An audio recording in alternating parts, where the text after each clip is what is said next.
And we will need one last constant here. We'll make this our shrink transformation time. And this will basically be how long it takes for him to shrink down. So the pawn will get hit by the projectile, he will shrink for this duration, he will remain shrunken for this, but this number is including the time it took to shrink. And then this is how long the effect will last in total. After 9 seconds, the pawn will be fully restored. After 7 seconds, it'll be growing. Okay, and we need 2 more variables here.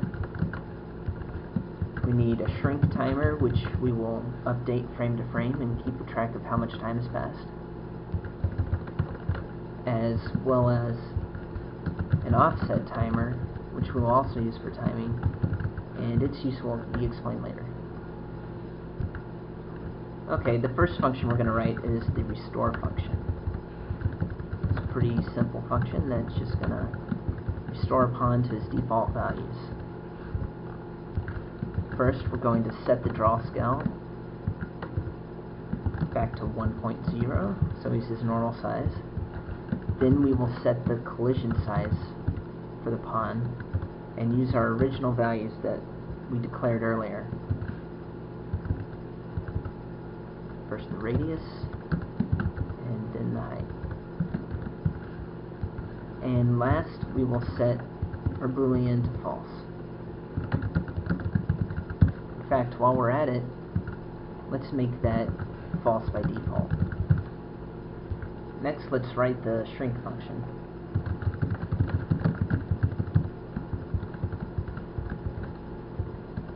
First, let's see if we're already shrinking, and if that's the case, let's just short circuit with a return.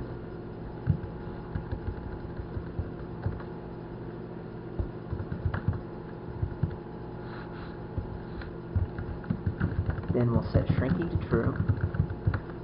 We will reset our shrink timer back to 0. Then we will set our original height and our original radius with get collision height and get collision radius respectively.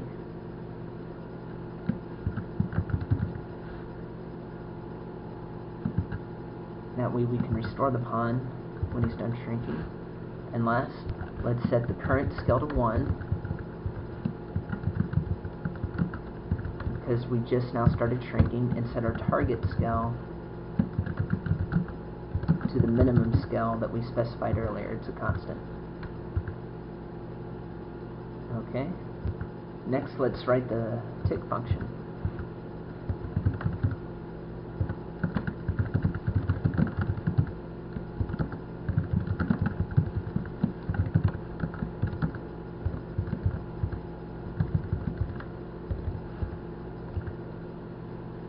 Okay, let's start with the call to super.tick.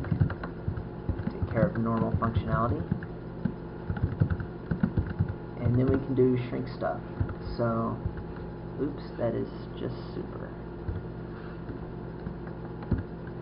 So if we are shrinking, then we have stuff to do.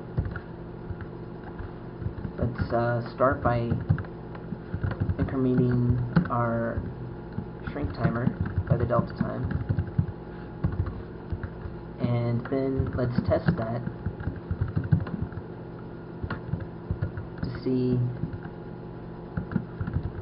if it's time to restore the pawn. If that's the case, we call the restore function, and then we return.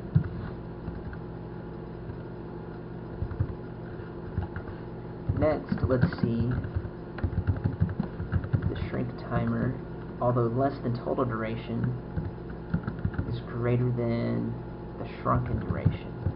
This means it's time to grow. All we need to do here is set our target scale back to 1.0. Okay, here's where the magic happens. Set our current scale equal to a linear interpolate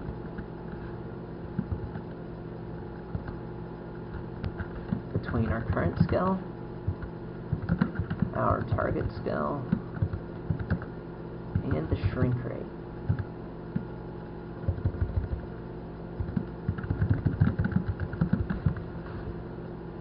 Next, we will set the draw scale to the current scale,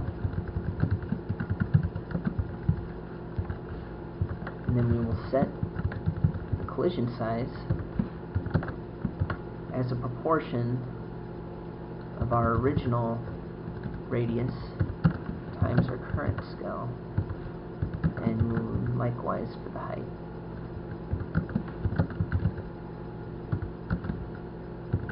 Okay, next we're going to increment our offset timer.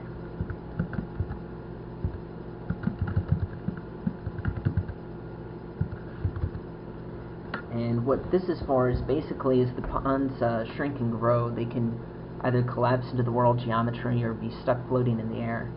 So every so often we're going to basically put their feet back on the ground so it looks more natural.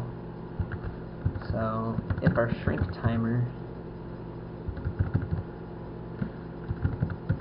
is less than the shrink transformation time, meaning we're still shrinking, and the offset timer is greater than, I'm going to make this just under half a second,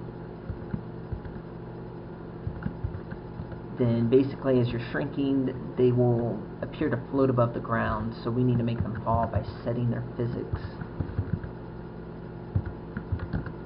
to physics falling.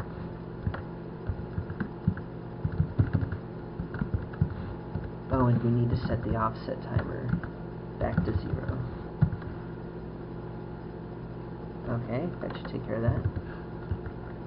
Okay, next, the shrink timer is greater than the shrunken time, the shrunken duration, so we're growing, and it's still less than the total duration.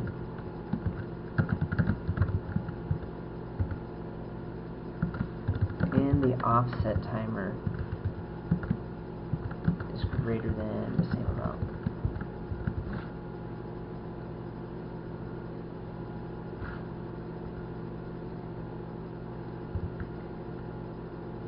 You know, come to think of it, this is already taken care of here. We don't need it.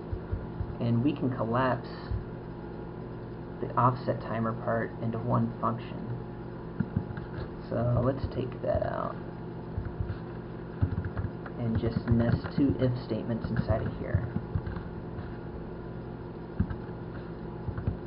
Sorry for the confusion.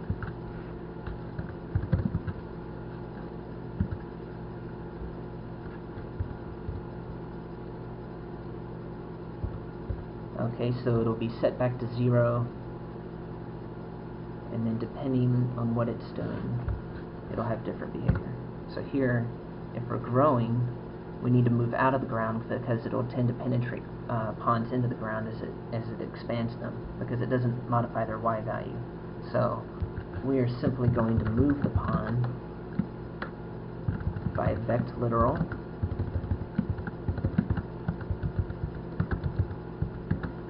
along the, I'm sorry, I said the y-axis earlier, but it's the z-axis that points up in unreal. XY is the ground plane.